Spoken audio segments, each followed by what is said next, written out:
Segunda de Corintios, capítulo 2, versículo 14. Es un honor, hermanos, y un gran privilegio el poder estar hoy aquí con ustedes, saludándoles, disfrutando de cada una de su compañía y esperando que para cada uno de nosotros, como lo ha sido para mí, este sermón sea de grande bendición en nuestra vida y nos permita alentarnos y seguir firmes en este gran camino y en esta hermosa carrera, la cual hemos ya elegido. Segunda de Corintios, capítulo 2, versículo 14, dice: Mas a Dios gracias, al cual nos lleva siempre en triunfo, en Cristo Jesús, y por medio de nosotros manifiesta en todo lugar el olor de su conocimiento. En esta tarde traigo un sermón, el cual le he puesto por nombre, Una iglesia triunfadora. Porque es a través de Cristo que nosotros vamos de triunfo en triunfo. Y a veces no nos creemos lo que somos y nos olvidamos de que somos más que vencedores, que la tenemos ganada y que debemos de vivir a través de eso. Que debemos de vivir sabiendo que la victoria ya la tenemos en nuestras manos. Entonces, a través de este texto, nosotros analizaremos cómo podemos llegar a ser siempre una iglesia triunfadora y cómo podemos mantenernos en esa constancia. Y es que no solamente hay que creérselo, sino que hay que estarlo viviendo constantemente. Hay que esforzarnos para ser siempre o estar siempre dentro del propósito que Dios ha tenido para nosotros. La iglesia debe de conocer cómo ser una iglesia triunfadora y cómo vivir a través de cada una de estas situaciones, de este sentir. He utilizado este texto de 2 Corintios capítulo 2, versículo 14 para recordarnos que Dios nos dice que somos triunfadores. Pero quiero que vayamos a la segunda carta a los tesalonicenses, que es donde vamos a estar estudiando, donde vamos a estar viendo un gran ejemplo de cómo nosotros vivir como una iglesia triunfadora. Hay veces, hermanos, que nos podríamos estar preguntando, ¿nosotros somos una iglesia triunfadora hoy? ¿Vivimos como unos cristianos que triunfan? ¿Como unos cristianos que ganan las batallas contra el maligno? ¿O a veces estamos de rodillas porque nos han estrujado, nos han lastimado y nos han llevado de un lado a otro, en el cual no nos ha permitido levantarnos? ¿Cuál será la situación en la cual nosotros nos encontramos como personas y como congregación? Y la intención, una vez más, es animarlos a que encontremos el trabajo que hay que hacer y lo empecemos a hacer y lo hagamos disfrutándolo, saboreándolo, recordando siempre y echando mano de la vida eterna, la cual nos está preparada para cada uno de nosotros. El éxito de una iglesia no se mide por su capacidad de acomodar personas, sino que se mide por su capacidad de mover gente a cumplir con la comisión que se nos ha entregado. No se trata de llenar las sillas, sino se trata de buscar trabajadores para que el trabajo en la mies sea más llevadero entre todos juntos. Se trata, hermanos, de cumplir con la comisión que Dios nos ha encomendado, válgame la redundancia. Se trata de que podamos mostrarle al mundo que hay un Dios bondadoso que quiere su salvación. Cuando nosotros pensamos en la iglesia, en nuestra vida cristiana, tal vez algunos pudiéramos pensar que hemos hecho lo suficiente, que somos un buen número, que tal vez somos 50, que tal vez somos 100, que tal vez somos 200 y decimos, con eso basta. Tal vez pensamos que hemos trabajado tanto a lo largo de nuestra vida y pensamos que ya no hay nada más que hacer. La iglesia en Tesalónica nos enseña una gran diferencia. Ellos seguían teniendo problemas en la segunda carta escrita por el apóstol Pablo. Y seguían pensando en cómo iba a ser el día final y seguían pensando en que tal vez era momento de dejar sus negocios y sus trabajos y sentarse a esperar que el Señor regresara. El apóstol Pablo intenta en esta carta enseñarles la lección de que tienen que continuar porque no está la venida de la segunda venida de nuestro Salvador no estaba inmediatamente en un futuro inmediato, sino que tal vez podría tardarse y ellos debían descontinuar con cada una de sus obras. Pero me llama mucho la atención lo que la historia lleva a lo que los pasaba a los tesalónicos, a los tesalonicenses.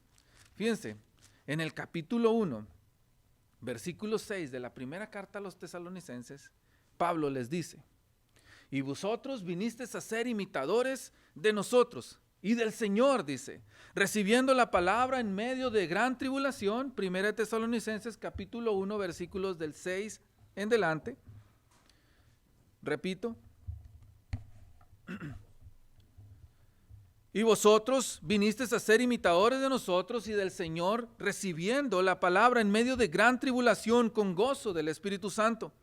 De tal manera, dice, que habéis sido ejemplo a todos los de Macedonia y Acaya que han creído, porque partiendo de vosotros ha sido divulgada la palabra del Señor, no solo en Macedonia y Acaya, sino que también en todo lugar vuestra fe en Dios se ha extendido, de modo que nosotros no tenemos necesidad de hablar más nada, porque ellos mismos cuentan de nosotros la manera en que nos recibiste y cómo os convertisteis de los ídolos a Dios, para servir al Dios vivo y verdadero, y esperar de los cielos a su Hijo, al cual resucitó de los muertos, a Jesús, quien nos libra de la ira venidera.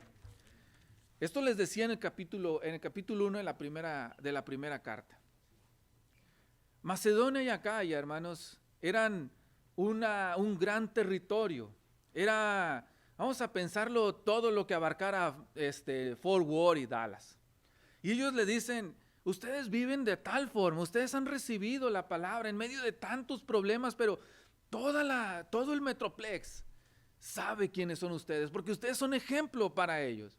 Porque su fe se extiende por todos lados, que a donde vamos, alguien nos habla y nos dice: ¿conoces a los tesalonicenses? ¿Cómo son? ¿Conoces cómo han trabajado? ¿Conoces todo lo que han hecho?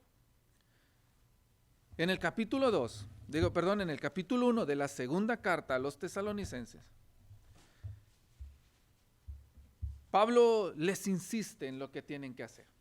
Fíjense cómo los veía en la primera carta, como una iglesia que trabajaba, una iglesia que se esforzaba, una iglesia que era ejemplo para las demás, una iglesia que trabajaba, que a pesar de las tribulaciones no se amedrentaba, sino que salía ella vencedora a las dificultades que la vida ofrece.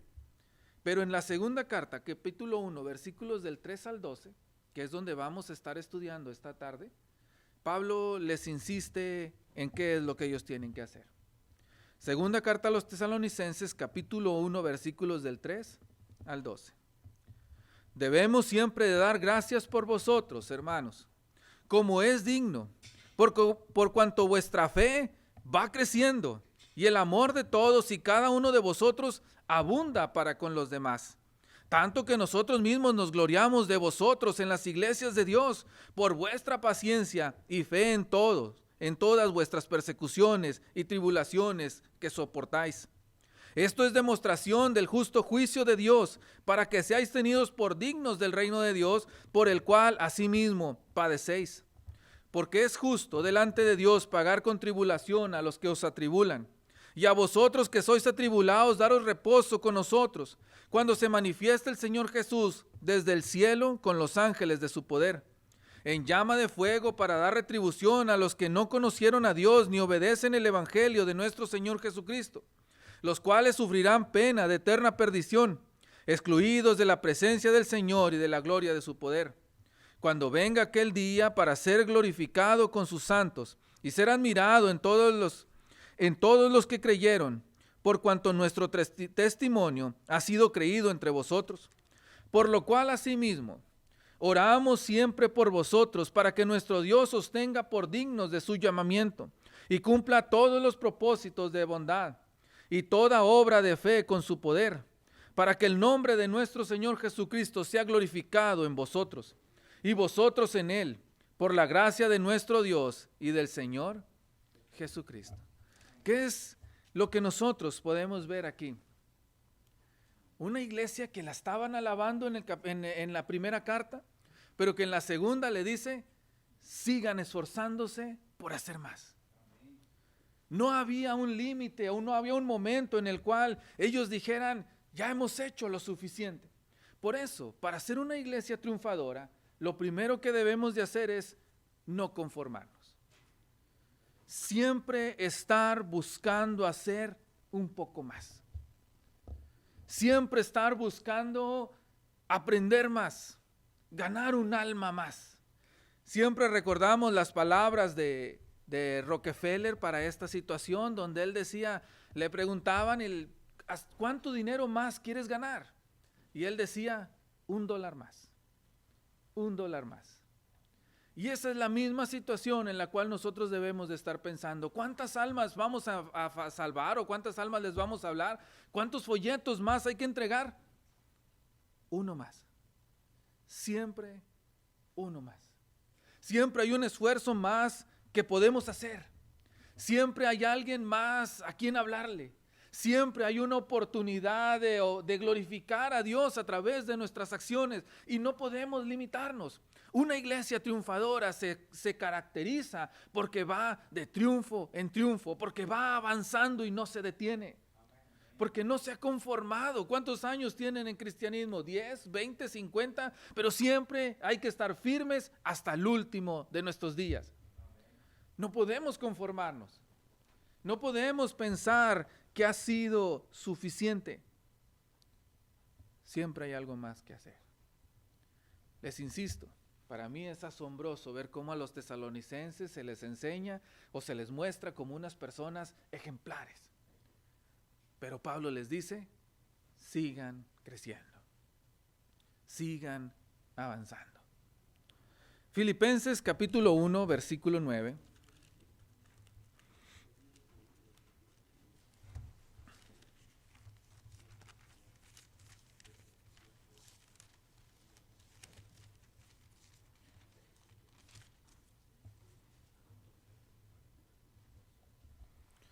Dice, y esto pido en oración, que vuestro amor abunde aún más y más en ciencia y en todo conocimiento, dice el 10, para que probéis lo mejor, a fin de que seáis sinceros e irreprensibles para el día de Cristo.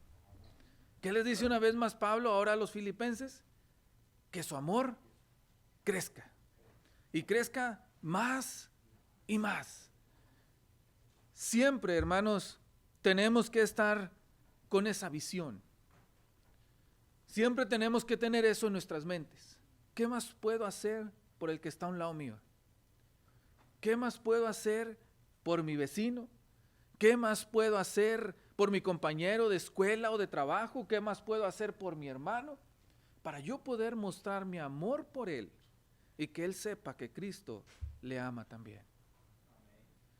El Pablo no les dice, ámense solamente, sino que les dice que el amor abunde, que el amor sea vasto y cuando sea suficiente, busquen tener más amor. Porque, hermanos, no siempre es sencillo el tener las relaciones interpersonales, pero es a través del amor, como lo dice Efesios, que son las uniones que nos mantienen juntos. Es a través, hermanos, de sabernos sobrellevar las cargas los unos de los otros, sin estar pensando en qué tanto he hecho y cuánto no me han ayudado a mí, sino siempre querer dar más de nosotros.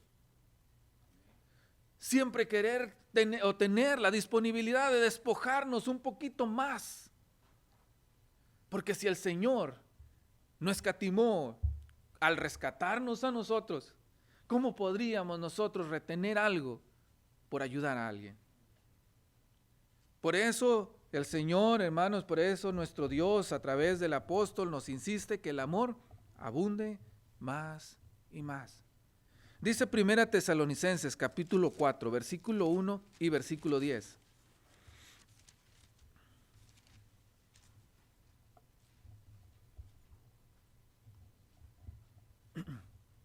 Dice de la siguiente forma, verso 1 del capítulo 4 de 1 Tesalonicenses. Por lo demás, hermanos, os rogamos y exhortamos en el Señor Jesús que de la manera que aprendisteis de nosotros, como os conviene conduciros y agradar a Dios, así abundéis más y más. Una vez más esa frase, abunden más y más. Pero no le estaba diciendo capítulos anteriores. Ustedes son ejemplo para todos. Y ahora les dice, así como han aprendido que debemos de andar en el Señor, así háganlo más y mejor cada vez. Abunden más y más. Y a veces, insisto, hermanos, nosotros llegamos a conformarnos y a decir, yo ya fui en la mañana, yo ya fui el domingo. Es que los hermanos piden un chorro de reuniones y lo hay que ir el lunes y lo hacen campaña, ¿cierto? Y luego el jueves, el viernes y luego el sábado y luego todavía quieren que vayamos el domingo. Es mucho. Pero ¿qué dice Pablo? Así como les hemos enseñado, ustedes abunden más y más. Hagan más por el Señor. Hagan más por la congregación. Hagan más en el reino. No se conformen. Agraden a Dios siempre un poco más. Verso 10. Y también lo hacéis así con todos los hermanos que están por toda Macedonia. Pero os rogamos, hermanos, que abundéis en ello más y más. Verso 9 de ese mismo, para dar contexto, ¿qué dice? Pero acerca del amor fraternal, no tenéis necesidad de que les escriba. Y así lo han hecho ustedes, pero hagan más y más. Segunda de Pedro, hermanos, capítulo 1, versículo 5.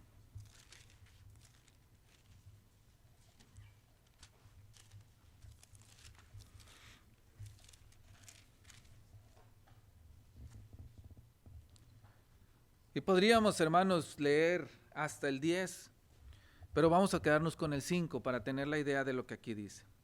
Pero vosotros también, dice, poniendo toda diligencia por esto mismo, añadid a vuestra fe virtud, y a la virtud conocimiento, y va a continuar, ¿no? Y al conocimiento dominio propio, al dominio propio paciencia, a la paciencia piedad, a la piedad afecto fraternal, al afecto fraternal amor, porque si estas cosas están en ustedes y abundan, dice, no os dejarán estar ociosos ni sin fruto.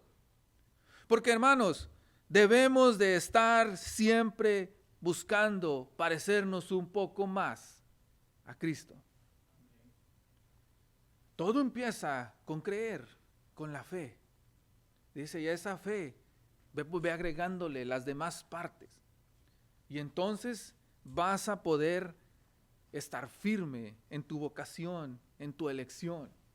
No vas a estar sin fruto. Porque has entendido que no podemos conformarnos. En esta parte, hermanos, Pablo les dice a los tesalonicenses, no se conformen. Y es el mismo mensaje que se nos da a cada uno de nosotros. No te conformes en tu vida cristiana. Siempre hay algo más en que mejorar y siempre hay algo más por hacer. Cuestión de que abramos mejor los ojos. Pero dice, hermanos, Segunda de Tesalonicenses, regresando a donde hemos empezado, Segunda de Tesalonicenses, versículo 3. Debemos siempre dar gracias a Dios por vosotros, hermanos, como es digno, por cuanto vuestra fe va creciendo y el amor de todos y cada uno de vosotros abunda para con los demás. Una iglesia es una iglesia triunfadora cuando está enfocada. Dice que el amor de ellos y de cada uno de ellos crecía. Esto, hermanos, me hacía pensar en el hecho de que no se estaban preguntando como si fuera una competencia, ¿a quién hizo más esta vez? ¿Quién amó más?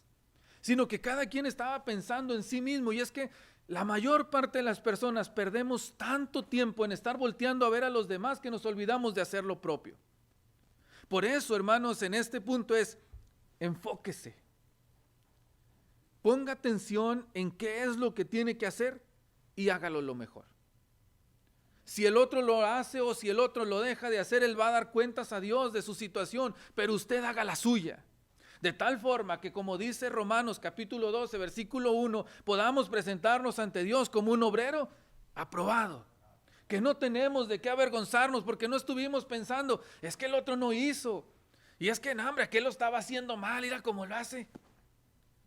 Sino que estábamos cada quien viendo por lo que le toca hacer.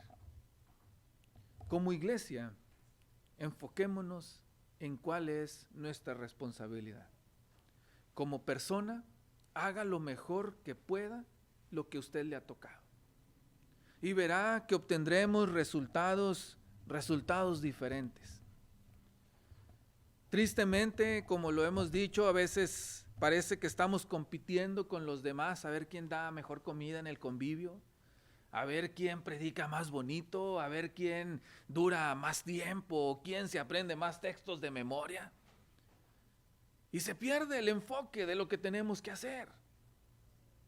El punto, hermanos, es que cuando yo me dedico a hacer lo que yo tengo que hacer sin estar viendo a los demás, voy a aprovechar mejor el tiempo. Y es lo que Pablo les dice a los filipenses en el capítulo 4, aprovechen bien el tiempo porque los días en malos rediman el tiempo. Y ese es el punto.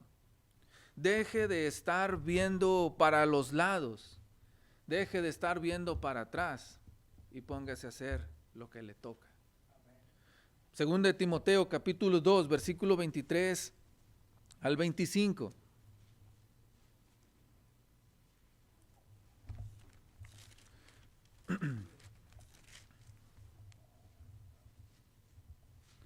Dice, pero desecha cuestiones necias e insensatas, sabiendo que engendran contiendas, porque el siervo del Señor no debe ser contencioso, sino amable para con todos, apto para enseñar, sufrido, que con mansedumbre corrija a los que se oponen, por si quizás Dios les conceda que se arrepientan.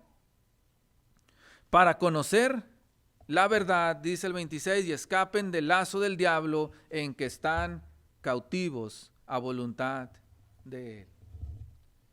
Enfóquese. No ande con cuentos, no ande con historietas, no ande con nada que no convenga tener, sino que esté pensando en que su responsabilidad es ayudar al que tiene un lado a salvarse.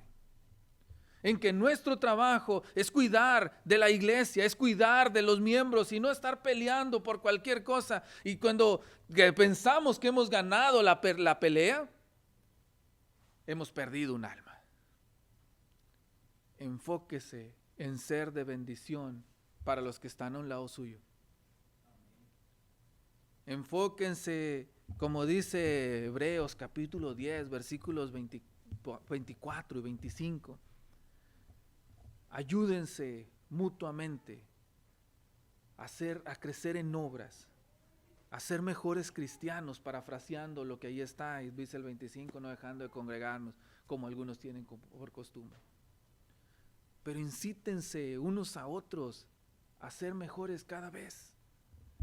Ese es nuestro trabajo. Esa es nuestra responsabilidad. Enfóquese en hacerla. Proverbios 24, 19.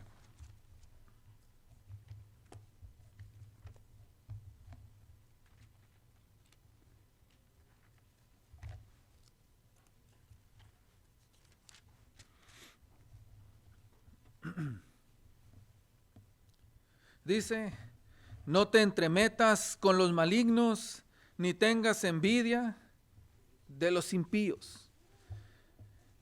Vamos al Nuevo Testamento, hermanos, una vez más. Nunca pierda Tesalonicenses, siempre vamos a regresar allí. Y vamos a ver lo que dice Primera de Pedro, capítulo 4, versículo 15.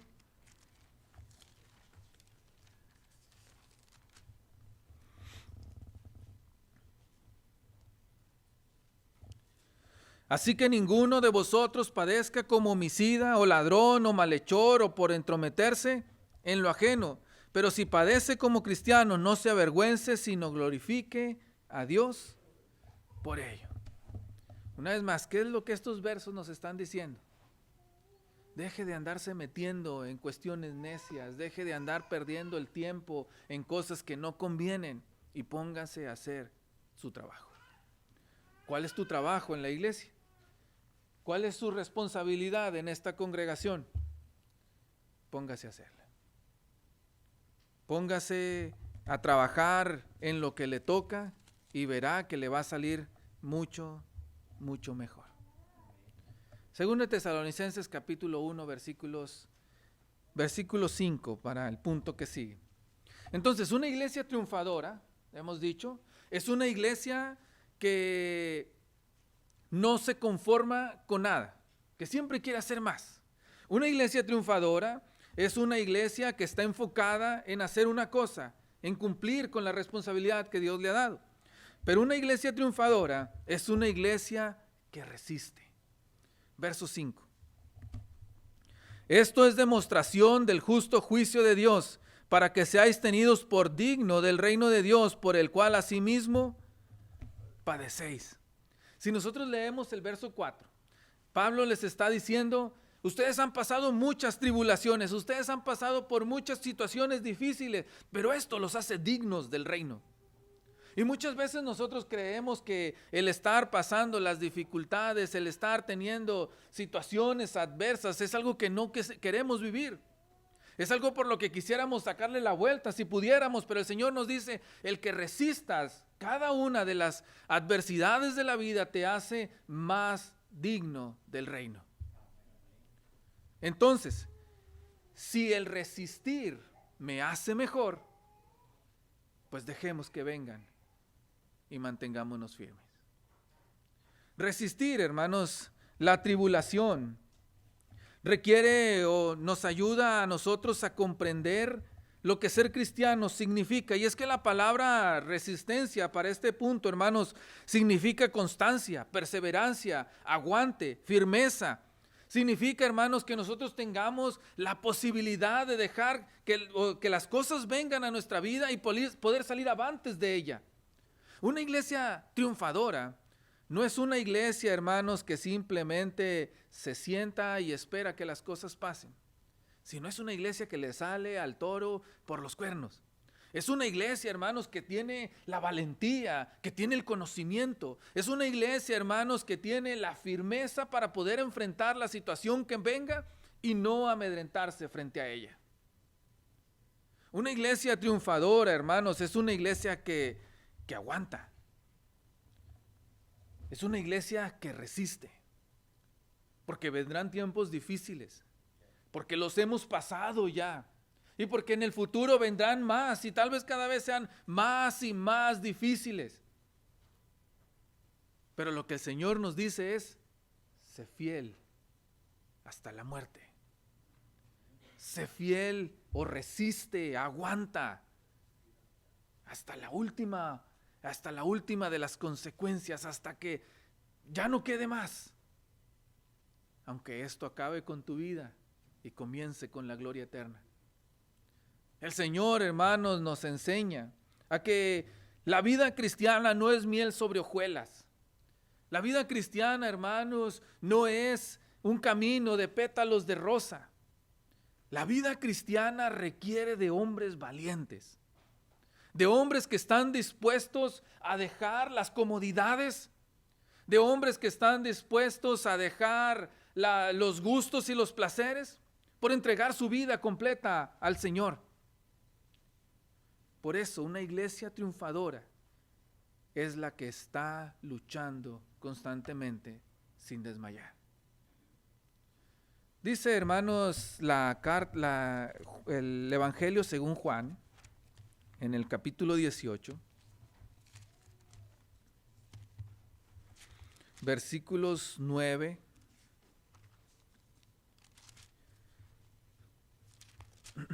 ¿lo tiene? El Evangelio según Juan, capítulo 18. ¿Sí?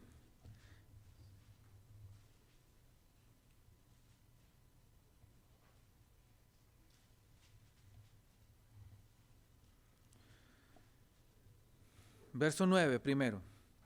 Para que se cumpliese aquello que había dicho, de los que me diste, no perdí ninguno. Y luego fíjense lo que dice el 14. A ver, no me haya equivocado.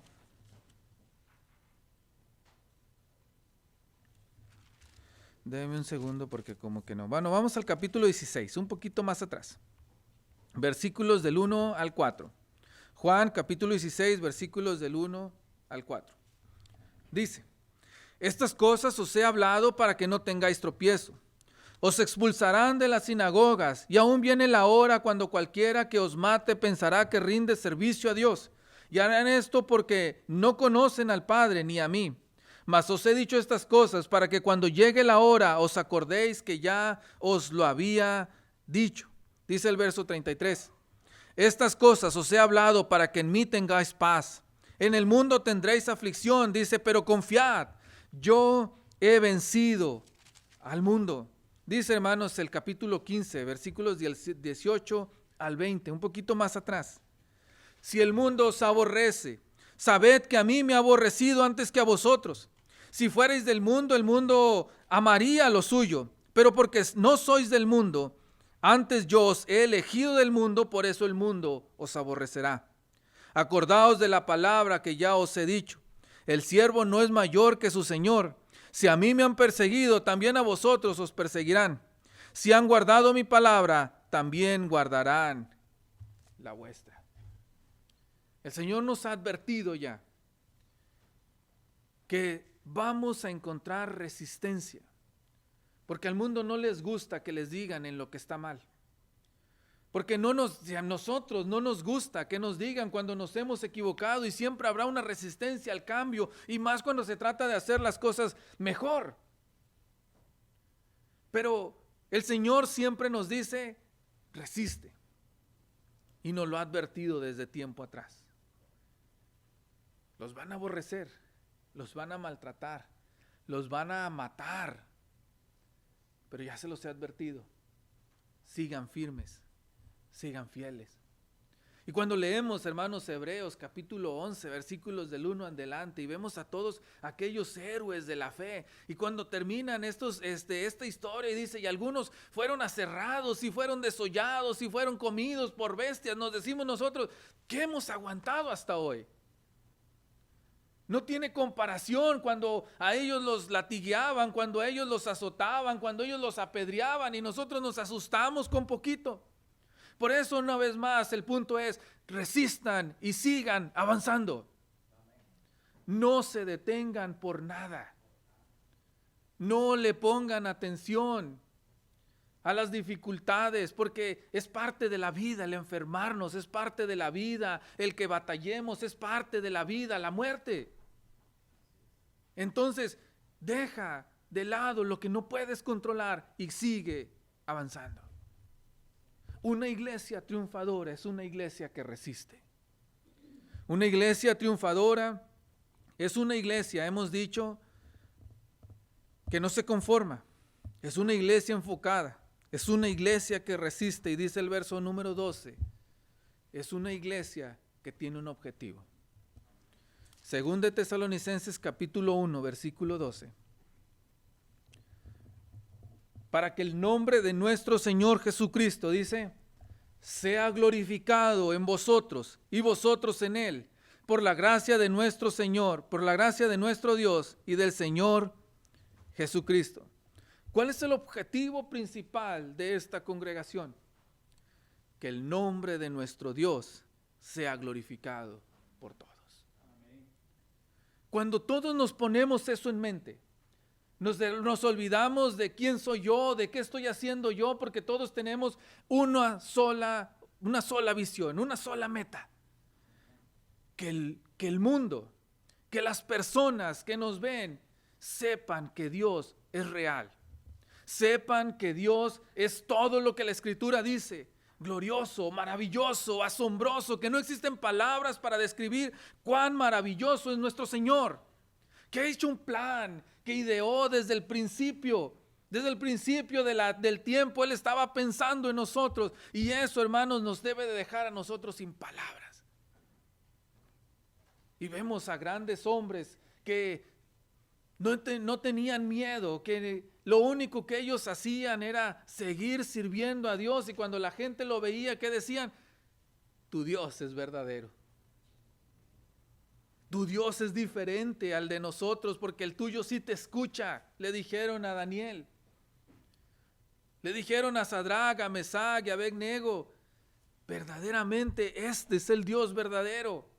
Dijo Nabucodonosor después de aquellos días en los que estuvo entre las bestias, al final del tiempo dijo, verdaderamente tú eres Dios. Tenemos, hermanos, que cumplir con el objetivo de que la gente vea en nosotros a Cristo. Tenemos que estar siempre pensando en que nuestro objetivo, por ejemplo, en estas reuniones, en esta adoración, es que solamente Dios sea exaltado. Sus maravillas, sus hechos, lo que ha hecho en nuestras vidas, cada una de sus virtudes, siempre tenerlas en cuenta. Para gloria y honra de Dios se hacen estas reuniones, para honra y gloria de Dios vivimos, entonces demostrémoslo cada vez que podamos. Una iglesia triunfadora es la que tiene este objetivo en mente, que lo único que importa para ellos es que Dios se beneficie. Así que cada cosa que hagan, cada piedra que muevan, cada papel que recogen, cada folleto que entreguen, sea para dar la gloria a Dios. Amén. Únicamente. No se trata de ti, no se trata de mí, no se trata de ninguno de nosotros, sino solamente se trata de Dios. Una iglesia triunfadora es una iglesia que no se conforma, es una iglesia, hermanos, que está enfocada, es una iglesia que resiste y es una iglesia que tiene un solo objetivo. Amén. A manera de conclusión, la iglesia tiene destinado ser ganadora. La iglesia, hermanos, no puede estar conformada con simplemente decir, alá y se va o hay como salga. La iglesia tiene que ir por todo, porque para eso estamos aquí. Por eso, hermanos, hay que aplicarnos. Por eso, hermanos, hay que buscar hacer más. Por eso, hermanos, no nos detengamos, ni nos dormitemos, ni nos pongamos a descansar. Sigan avanzando y vayan de triunfo en triunfo, como Dios ha planeado que seamos. Que Dios les bendiga, hermanos.